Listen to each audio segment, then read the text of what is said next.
Olá, boa noite a você que está chegando na live e a você que está assistindo essa transmissão no YouTube depois que foi gravada. Hoje é um dia muito especial porque vamos conversar sobre um tema maravilhoso que é a esperança em tempos de crise e sob a luz da visão aí de Edith Stein e de Viktor Frankl. Então, sejam bem-vindos, vocês todos que estão chegando aí nessa live, sejam bem-vindos e já vou avisando, né, que essa live vai ficar gravada aqui no Instagram, no IGTV do meu perfil e também depois vai estar no YouTube, no youtube.com/Ellison Santos. Então é uma alegria imensa estar aqui nesta noite para conversar com vocês. E aí, como é que vocês estão? Andréia, Matilde, Elisa, querida, um beijo. Aimee, Andrés, Eliane, Andrade. Bom, sejam todos bem-vindos e bem-vindas. Uma alegria. Bom, gente, eu quero apresentar para vocês que estão chegando por aqui, à medida que vai se aproximando aí esse momento de nós iniciarmos, e enquanto o pessoal vai chegando para a live, né, uma live especialíssima hoje, eu costumo dizer que é um prazer poder conversar com as pessoas e trocar experiências, mas eu tenho tido a sorte, o privilégio de contar com convidados especialíssimos, né, com pessoas muito ricas, e hoje não vai ser diferente, e é por isso que quando eu divulgo as lives, eu coloco o título de Lives Imperdíveis, porque de fato esses convidados precisam ser ouvidos, porque eles têm muita riqueza a compartilhar com a gente. Bom, eu quero convidar aqui hoje o professor Dr. Andrés Antunes. Uma breve apresentação aqui, sem me estender muito, para que eu possa permitir aqui que ele já entre aqui na live. O professor Andrés Antunes atualmente é professor associado, livre docente do Departamento de Psicologia Clínica, vice-reitor, vice-diretor do Instituto de Psicologia da Universidade de São Paulo até agora, né? Está encerrando a gestão. É membro da Sociedade Internacional de Psicopatologia, Fenômeno Estrutural e Sociedade Internacional Michel Henry. É membro também do GT Psicologia e Fenomenologia, co-coordenador do Núcleo de Pesquisa do Laboratório Prosopon da USP, coordenador do Convênio Acadêmico Internacional entre IPUSP e Instituto Universitário ISPA de Lisboa, Portugal, e mais um monte de coisa. Bom, vamos lá, vamos começar essa conversa. Deixa eu ver aqui onde está o Andrés.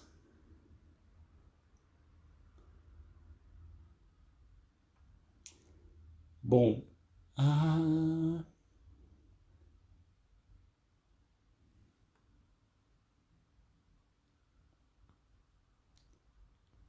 cadê você, Andrés? Deixa eu ver, você já entrou? Vamos ver. Bom, não estou vendo.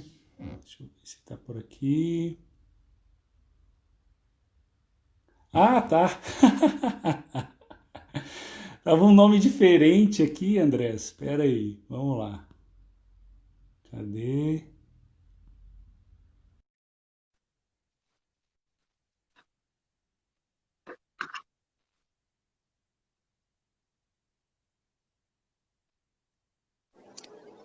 Ah, Oi, Ellison. ok, achei você. Tava um nome diferente. Falei, cadê o Andrés? Andrés, muitíssimo obrigado pela sua presença. É para mim uma honra, uma alegria poder estar fazendo essa live com você. Muito obrigado, seja muito bem-vindo. Boa noite, Ellison. Eu que agradeço a sua gentileza, né, e a oportunidade de poder conversar aí com você sobre essas duas personalidades tão importantes da humanidade, né? Demais, não é? E, assim, bom, eu lhe conheci, né, Andrés, nesse processo de entrada na USP, né? Estou entrando, né, fazendo mestrado agora, você está como meu orientador e eu sou muito grato e me sinto privilegiado por isso. E o projeto que eu fiz está muito relacionado a essa conversa de hoje, né? O meu projeto é esse estudo aí sobre essas confluências, as possíveis confluências de Edith Stein, que eu sei que é uma personagem aí que você dedica, né, seus estudos, e o Viktor Frankl, que é esse outro personagem aí, essa outra personagem da história da psicologia, mas que eu acho que, de fato, tem muita confluência. Mas a Edith Stein é uma pessoa, uma autora que você tem estudado muito, escrito sobre ela, não é verdade? É verdade. Eu diria que eu tenho estudado mais do que eu tenho escrito, né? Mas eu tenho realmente acompanhado principalmente, né, a irmã Jacinta Turolo Garcia, né, do Colégio Sagrado Coração de Jesus, e também a professora Ângela Lisbelo, né, que é profunda conhecedora ambas, né, da obra de Edith Stein. E então eu venho aprendendo muito com elas, no contato com elas, nas conferências, nesse encontro vivo, né, entre uma parte da comunidade staniana, vamos dizer assim. Ah.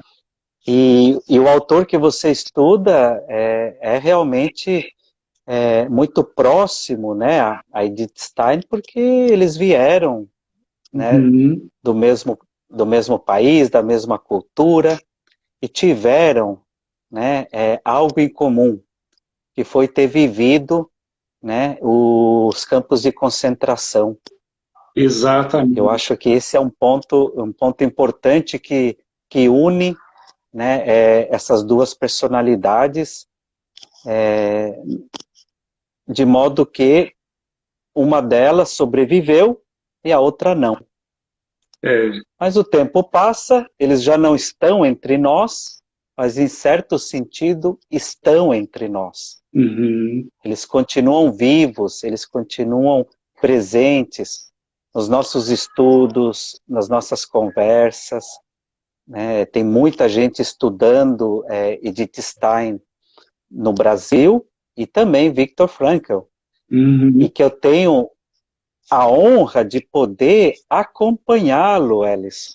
Poxa. Né? Eu acho que você conquistou um lugar na Universidade de São Paulo, mas a Universidade de São Paulo também ganha muito em poder te receber e trabalharmos juntos, né, para poder conhecer mais a potencialidade desse autor que é pouco explorado na psicologia da universidade na qual eu trabalho, pelo menos, né? Mas você faz parte de um grupo, né, muito grande, né, que tem pessoas estudiosas há décadas, provavelmente. Então, eu acho que é um encontro feliz, como é feliz o encontro entre nós, né? Exatamente. Hoje até nós tivemos uma conversa, né, e a gente descobriu que entre um flamenguista e um corintiano há muita coisa em comum também. Né? O povo, a população. Exatamente.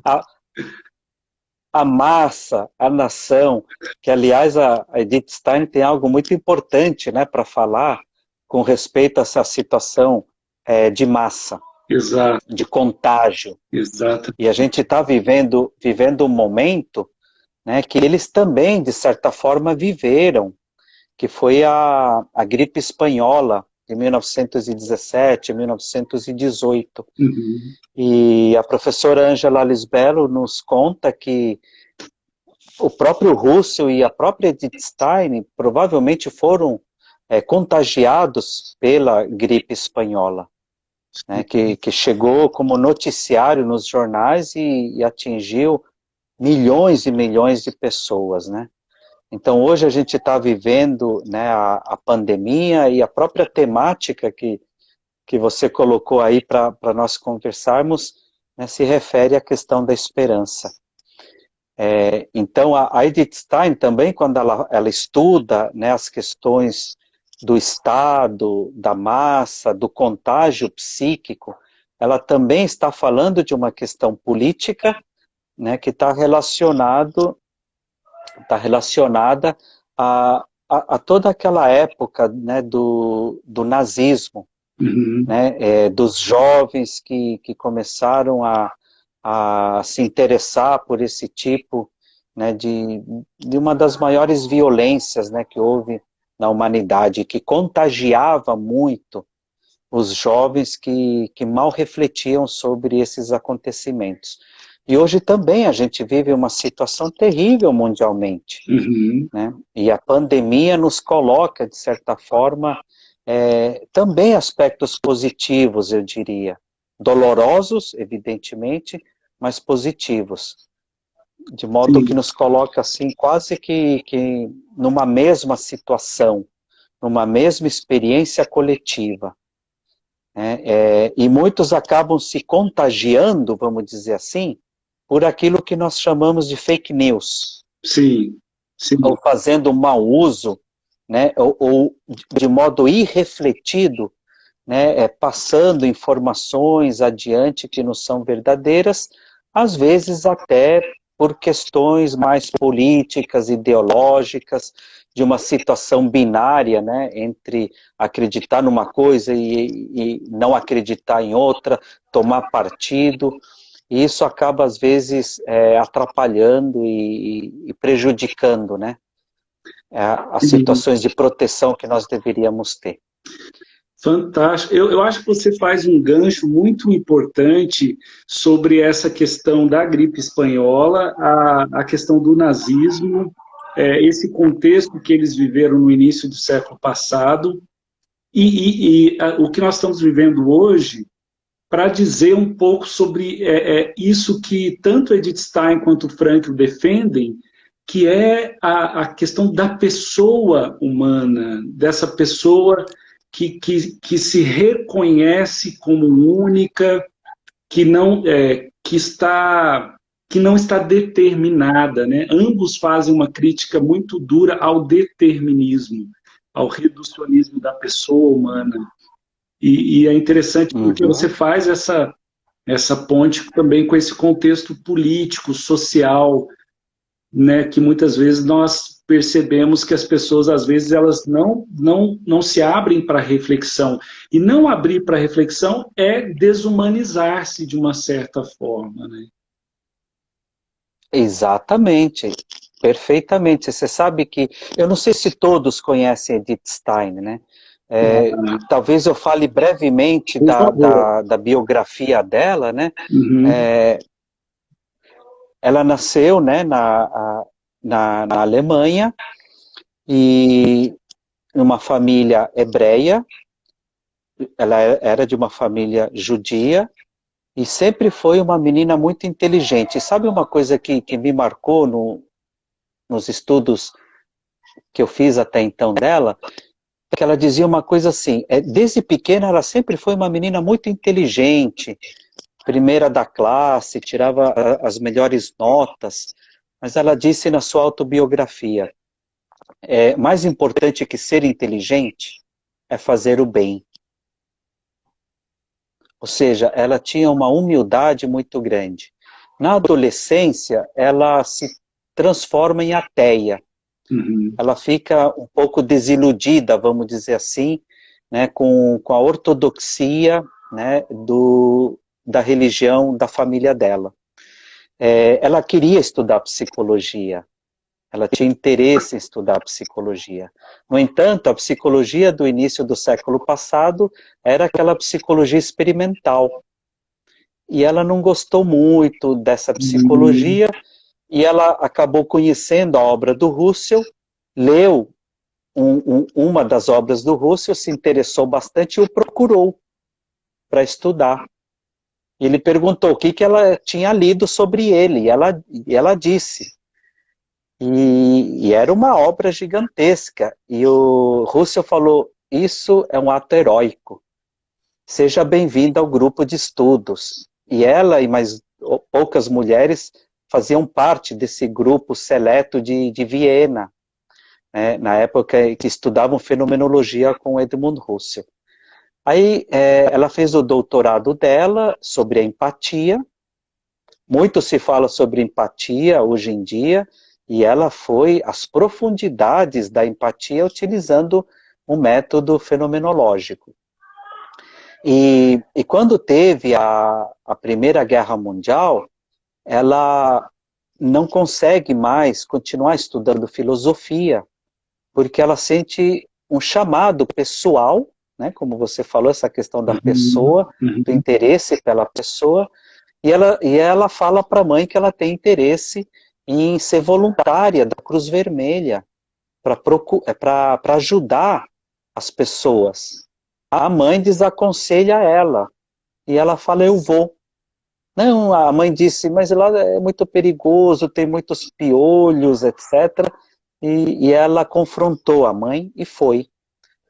E ela ajudou muita gente, é uma passagem muito bonita da obra dela. Ela disse, é um momento que não dá para fazer filosofia. Né? Ela se sentiu realmente tomada para ajudar aqueles feridos de guerra de todas as nacionalidades, e ela acabou, né, quando terminou essa época, ela saiu, né, e ela não mais foi chamada. Ela gostaria de ter sido chamada novamente. Ela voltou a fazer os estudos, terminou o doutorado, né, com Russell, e depois ela foi estudar a estrutura da pessoa humana.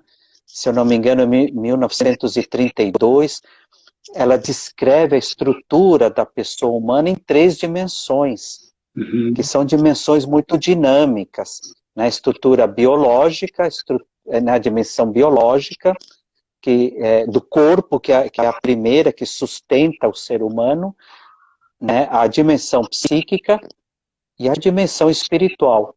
Quando você fala, Ellison, em reflexão, essa é a dimensão espiritual, a dimensão humana.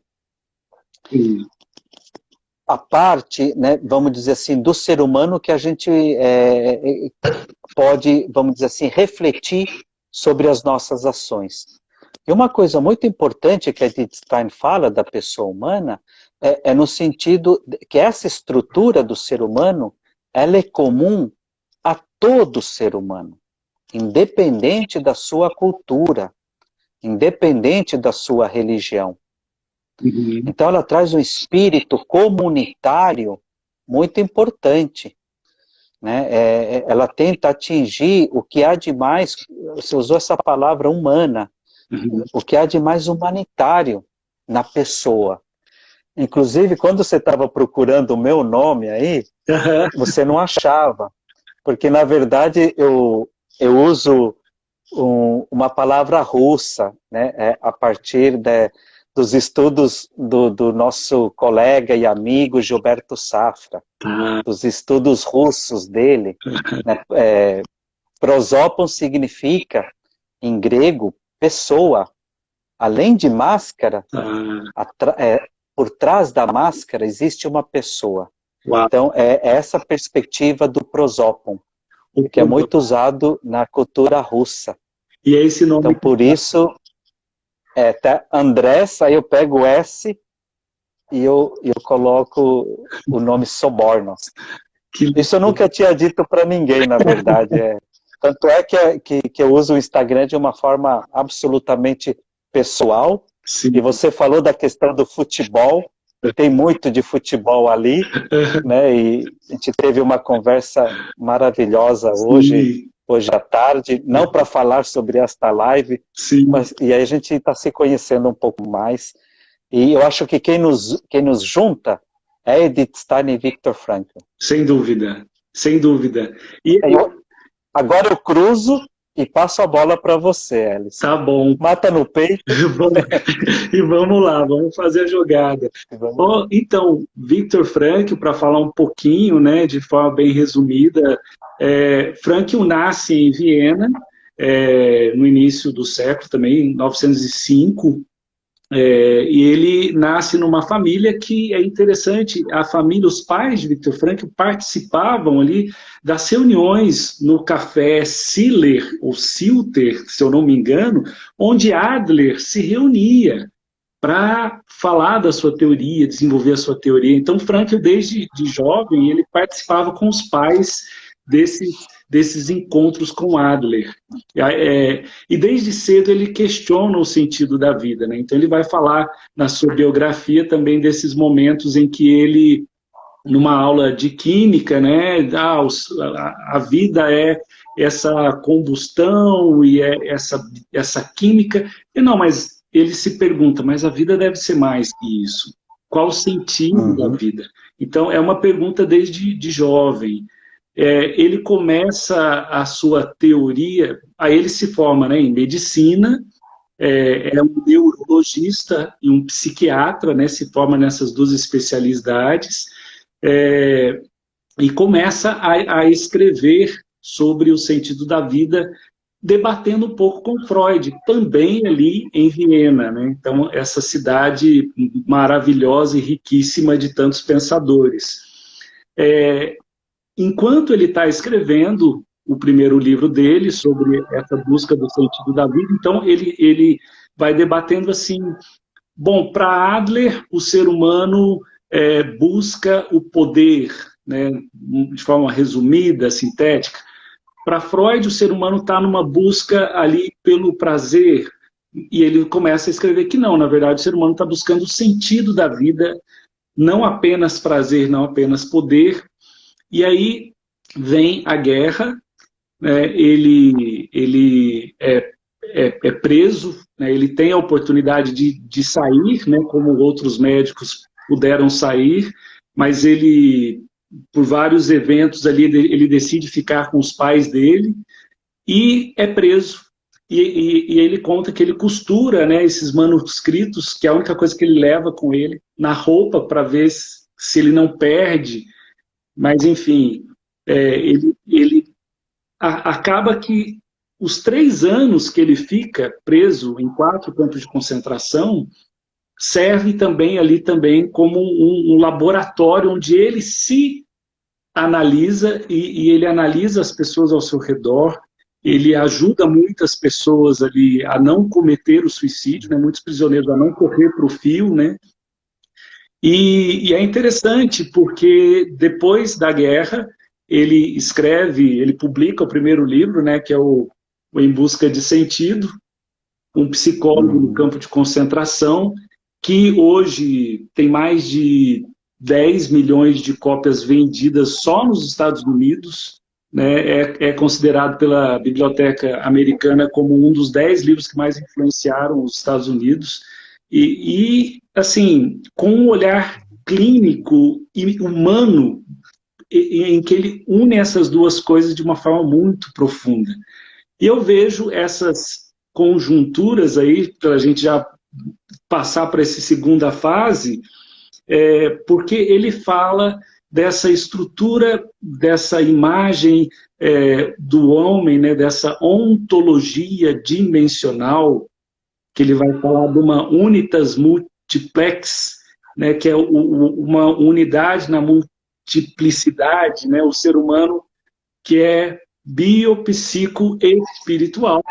Né, então ele encontra aí com Edith Stein também nisso, de uma forma talvez com detalhes um pouco diferentes. Ele vai falar da questão noética, né, então que é esse núcleo humano, onde está a essência do ser humano, esse núcleo humano que não adoece, que é esse núcleo espiritual. Que interessante. tem pontos em comum, né? A Edith Sim, Stein fala da alma, da alma da alma, né? tá. Que é o centro maior do ser humano.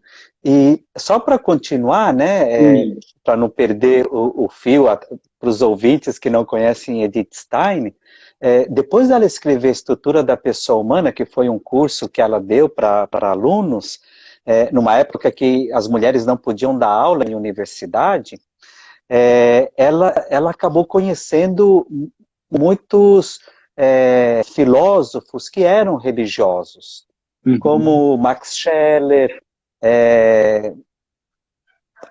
Reinach, entre outros. E Max Scheler, ela ficava muito impressionada pela oralidade dele. E ela visitou também uma igreja que estava do lado, né, de uma igreja católica, ao lado de uma igreja protestante. Ela entrou na igreja católica, viu uma pessoa muito pobre ali, ficou impressionada de ver a abertura da igreja, e ela dizia, na ortodoxia isso não existe. Nós temos horários para ir para a sinagoga. Uhum. E depois uma amiga dela perdeu, né, o marido, e ela ficou muito impressionada no velório de perceber que essa amiga estava inteira. E perguntou, mas o que te faz ser tão forte? E a amiga dizia algo relacionado à fé, à Uhum. crença em Deus. E outras situações, como ela estava na casa de um casal de amigos, e à noite, antes de dormir, ela pega o livro, que é o livro, né, de Santa Teresa d'Ávila, e ela lê o livro de Santa Teresa d'Ávila e fica muito marcada. E ela acaba se convertendo ao catolicismo, Uhum. né? Ela se torna, né, carmelita descalça, para Sim. desgosto da família dela.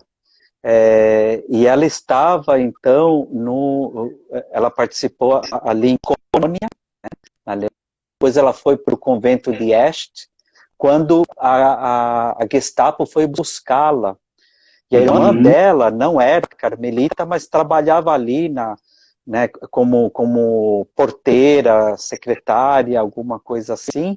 E a Gestapo bateu a porta desse convento da Holanda e disse: nós queremos as irmãs Stein, porque elas sabiam que eram judias. Uau. E, e eles falaram: se vocês não entregarem as irmãs Stein, nós vamos matar todos neste convento. E aí Edith Stein falou: não se preocupem, eu vou. Então ela foi para Auschwitz, Uhum. e ali ela foi assassinada na câmara de gás. Mas os escritos, ela escreveu muito, ela foi autorizada a continuar escrevendo ainda nos conventos, do ponto de vista filosófico. Então, as últimas obras delas foram obras muito profundas em relação ao ser humano, ser finito, ser eterno, e ela sempre fiel ao método de Edmund Husserl, que falava muito da questão do sentido que você falou, do Viktor Uhum. Frankl, né, da ontologia, né, essa questão Uhum. também, eles conheciam a fenomenologia de Edmund Husserl. Sim. E uma das diferenças, sendo bastante objetivo, entre a fenomenologia existencial de Heidegger, né, que era amigo de Edith Stein, que também é aluno, né, de Husserl, até o Husserl acreditava até certo ponto que ele era o grande sucessor da fenomenologia, quando ele acabou seguindo uma outra via, mas tem uma grande diferença aí. Por exemplo, o Heidegger, ele focalizava a questão da existência, Uhum. e o Husserl dizia: não basta existir, mas nós temos que procurar o sentido da nossa existência. É, E eu acho que nisso é muito próximo a Viktor Frankl. sem Qual dúvida. é o sentido da nossa existência? Qual é o sentido de tudo isso que a gente está vivendo? Qual é o aprendizado que a gente vai ter a partir dessa situação de pandemia. O que Viktor Frankl e Edith Stein podem nos ensinar diante daquilo que eles viveram e daquilo que eles deixaram escrito para nós. E eu acho que é um encontro muito, muito feliz. Eu agradeço a você, Elison, de você ter batalhado para entrar na Universidade de São Paulo.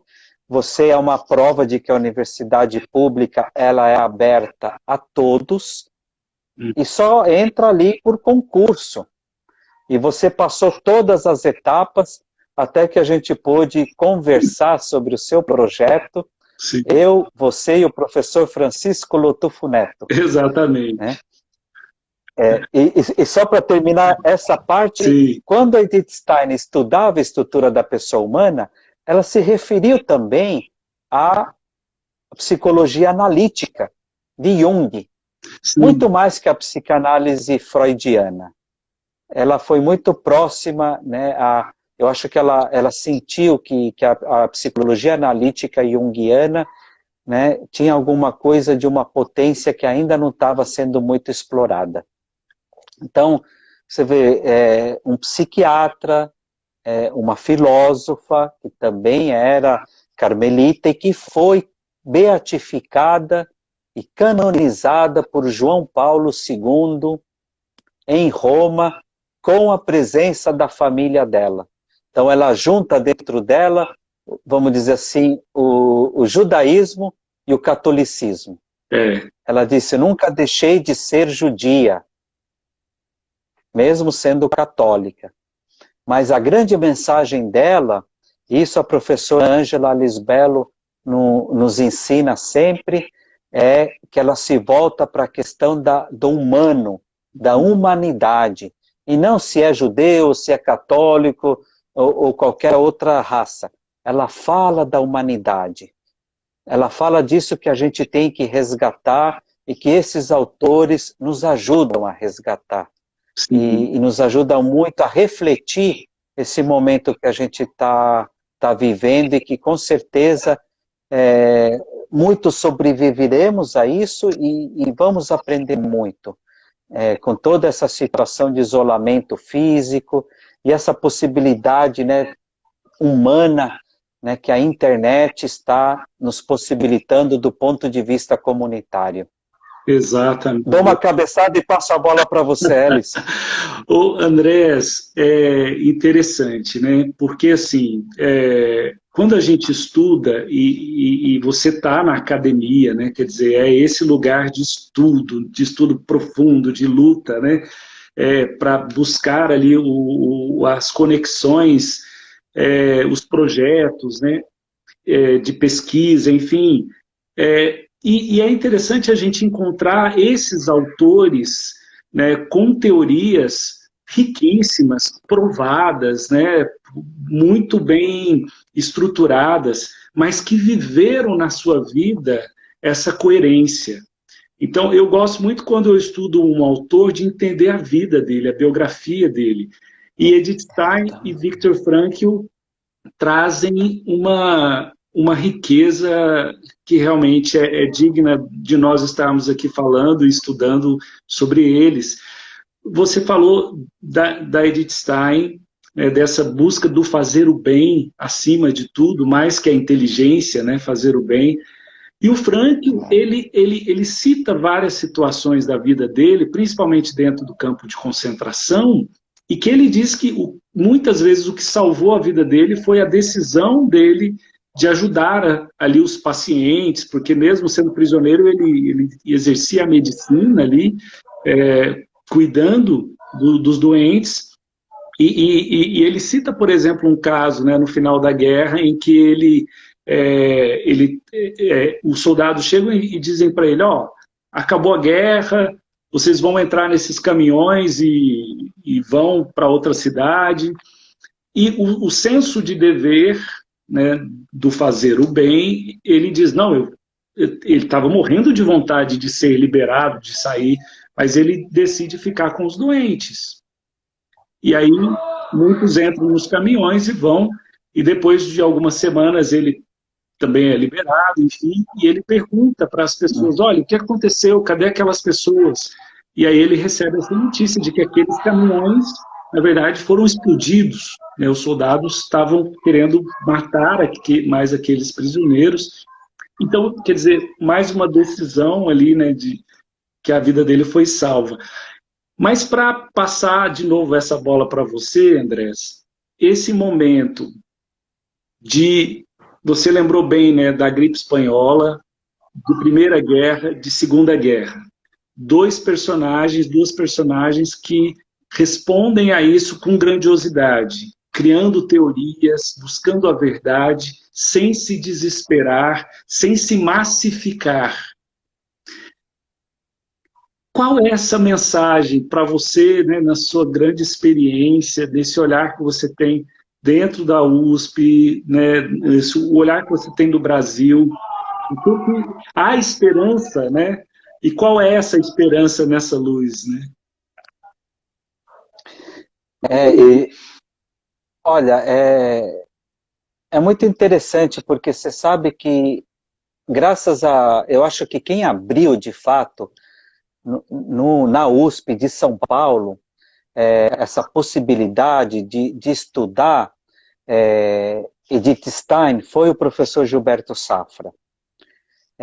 E quando eu entro, eu também acabei assumindo, né, esses estudos que ele já vinha fazendo no Laboratório de Estudos da Transicionalidade, quando ele dava aula na PUC de São Paulo.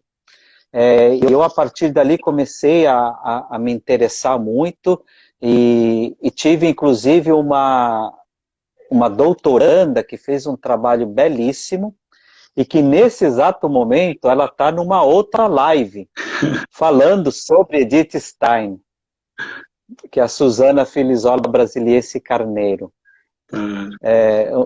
Uma psicóloga maravilhosa, ela, a família dela. Eu acho que essa questão da família, do sentido, da esperança, da humanidade, do rigor, da humildade, né, que esses autores trazem, como você bem falou, essa coerência, isso me é muito caro, isso me toca profundamente. Porque eu acredito, né, isso de certa forma é uma crítica que eu tenho, que no meio psicológico há um excesso de pessoas muito bem intencionadas, mas que mergulham profundamente em questões bastante intelectualizadas, conceituais e teóricas. E mesmo esses autores, né, como Edith Stein, como Heidegger, talvez até Russell, quando, vamos dizer assim, elaborados por psicólogos, também correm o risco de se transformarem em teóricos, né, pessoas que vão se agarrar a determinados conceitos.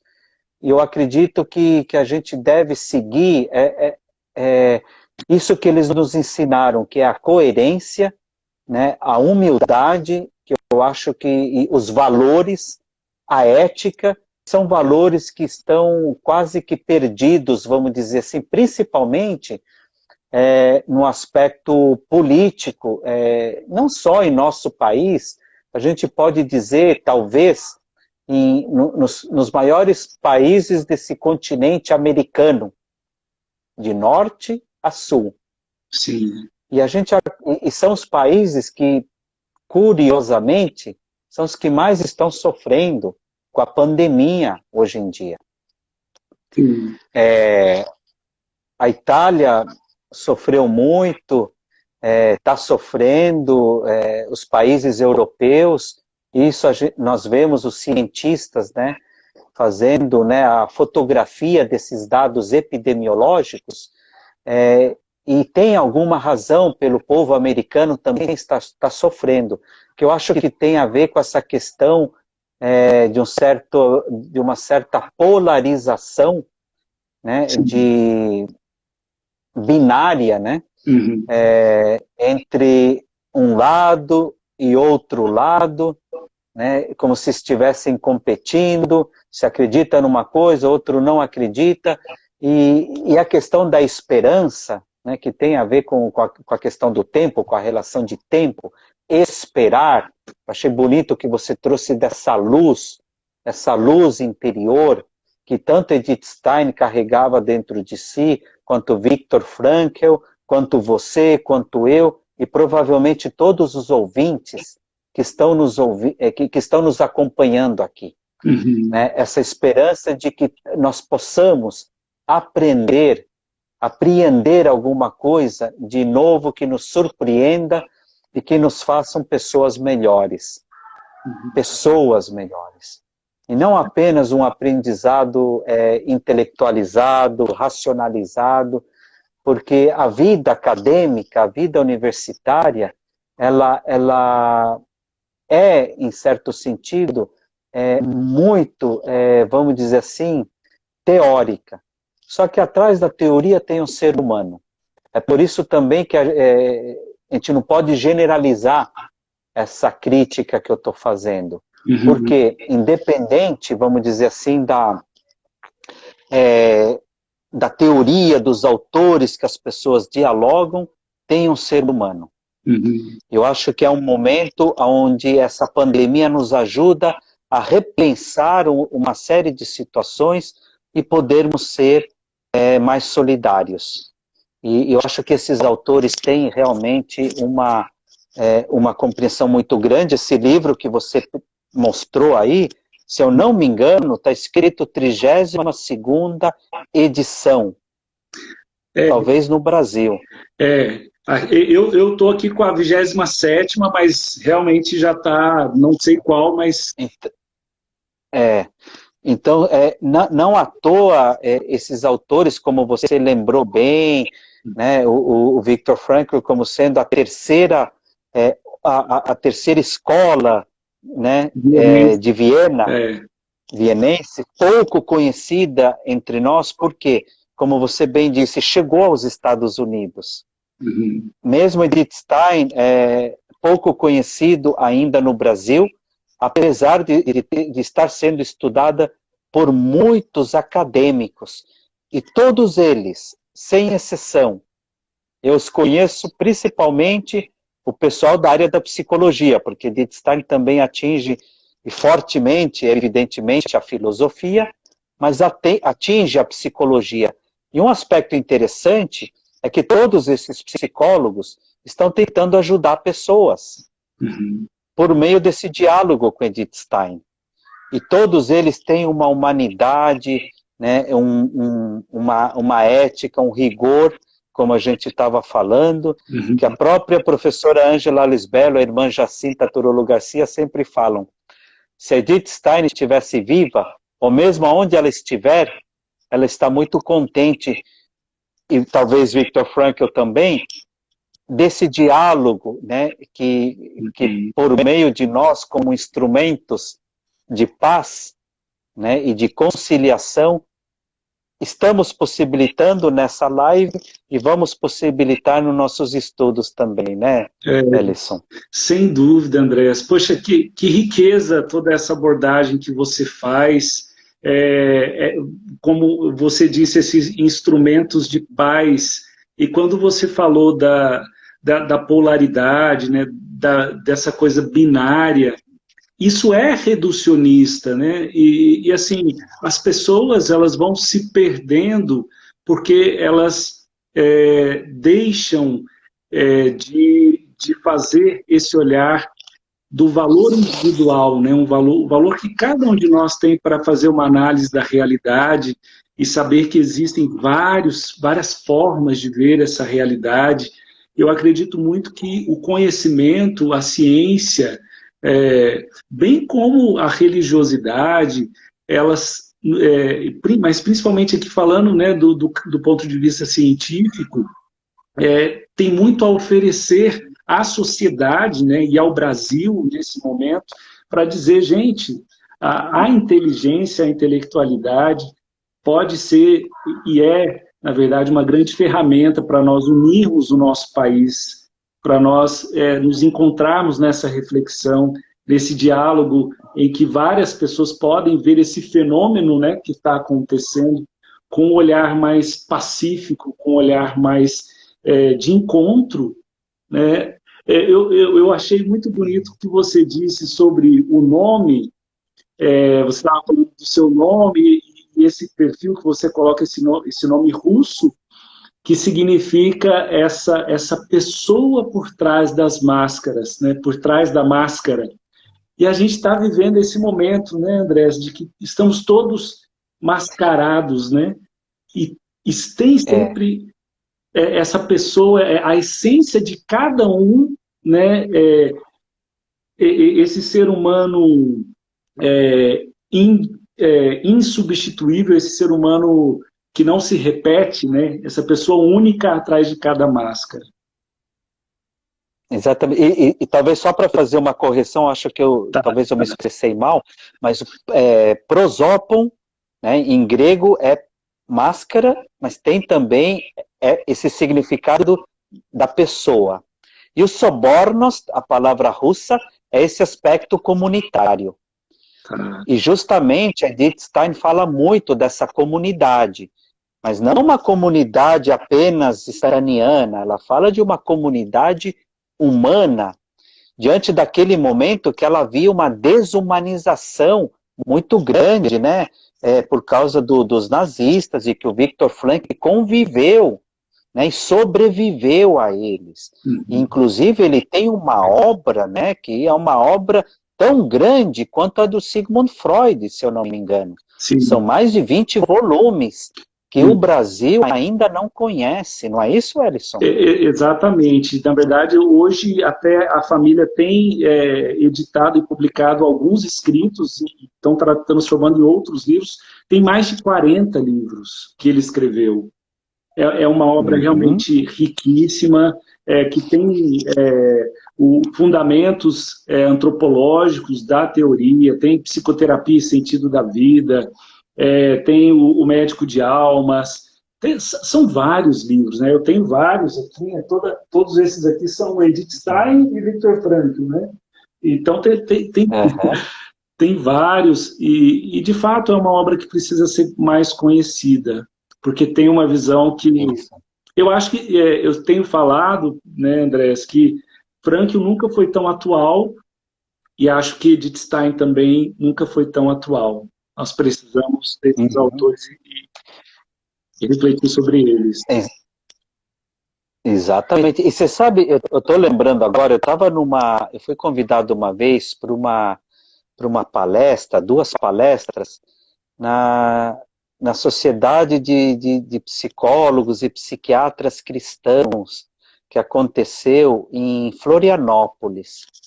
Aí eu falei sobre Edith Stein, depois eu tive uma outra palestra também, e quando terminou, eu estava tomando ali um cafezinho, se aproximou de mim, infelizmente eu não vou lembrar do nome agora, mas era o então recém-empossado presidente dessa sociedade. E ele veio falar com muito gosto, que ele tinha adorado o que ele falou, o que eu tinha falado sobre Edith Stein, e ele veio falar sobre Viktor Frankl. Olha, aí, tá vendo? Que ele conhecia. Ali já houve um primeiro encontro, né? Então, de tantos autores que a academia estuda, o Instituto de Psicologia, por meio do programa de pós-graduação em Psicologia Clínica, a Edith Stein abre a porta para que Viktor Frankl possa entrar. E a gente possa fazer, né, eu acho que a gente tem um ganho muito grande em trabalhos interdisciplinares. A gente vive num mundo onde esses trabalhos interdisciplinares, eles são muito importantes. Esses trabalhos são importantes na universidade, no escritório de saúde mental, que eu coordeno, né, na pró-reitoria de graduação da Universidade de São Paulo, que você também é um dos colaboradores, né, do escritório de saúde mental, onde atendemos jovens, né, que têm as mais diversas dificuldades. Você falou do suicídio, né? A Edith Stein também viveu essa situação, ela fala na autobiografia dela, que quando ela estava escrevendo o doutorado, ela tinha angústias muito grandes, e uma delas era uma vontade de se jogar na frente de um ônibus. Que ela sempre tinha esse pensamento, essa ideação suicida. E teve amigos que também se suicidaram. Mas depois ela deixou essa ideia de lado.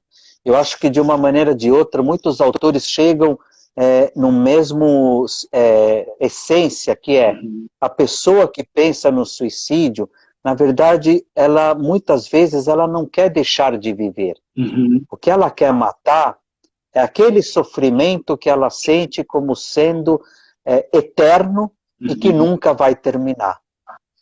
Sim. Só que enquanto ela tiver esperança, e se ela procurar ajuda, seja lá para quem for, um profissional da área da saúde, um determinado religioso, um amigo, uma pessoa da família, alguém para poder compartilhar a sua angústia, essa esperança ela já vai entrar numa situação que sai do isolamento e entra numa perspectiva comunitária.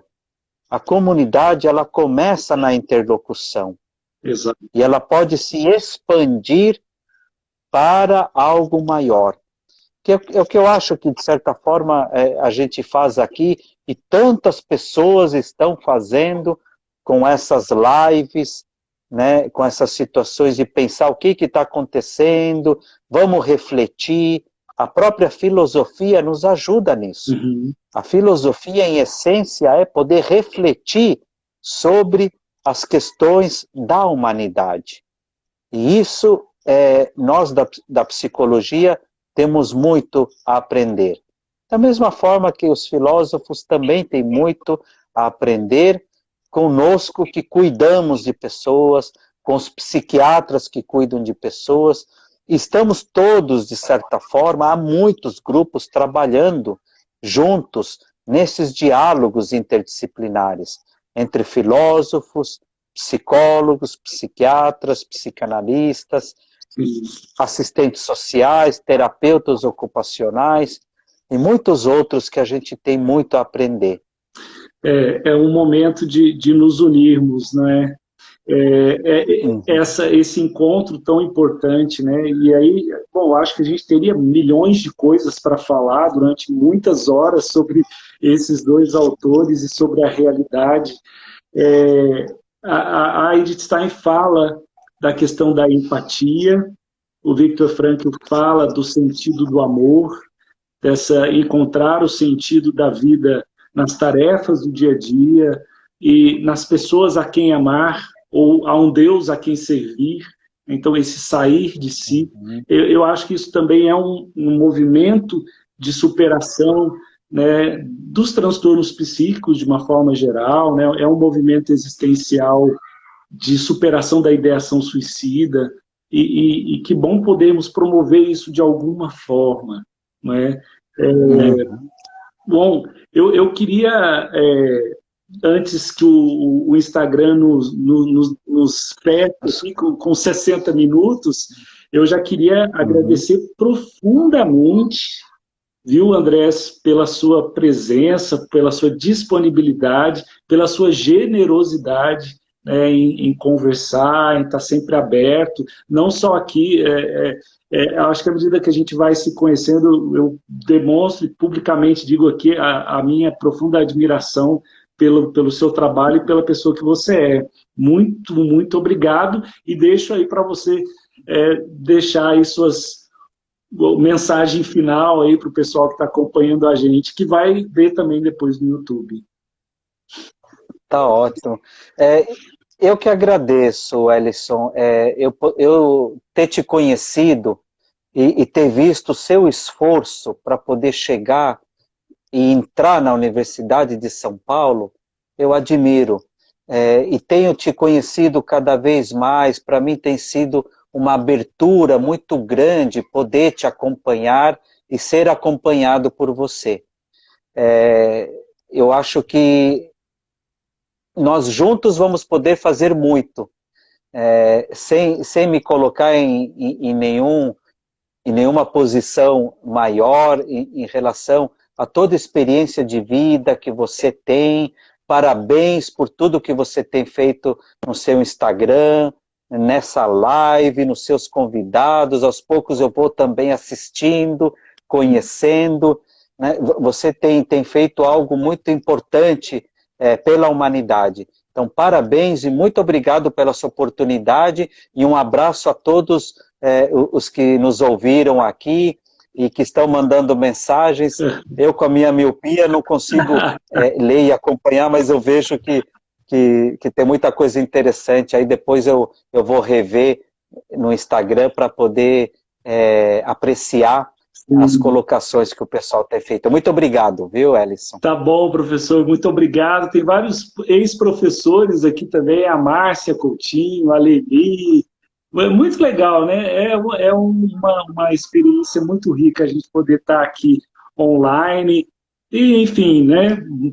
Valeu muito a pena. Eu tenho certeza que foi profundamente rico ouvir você e tudo que você trouxe aqui para a gente e poder bater esse papo também.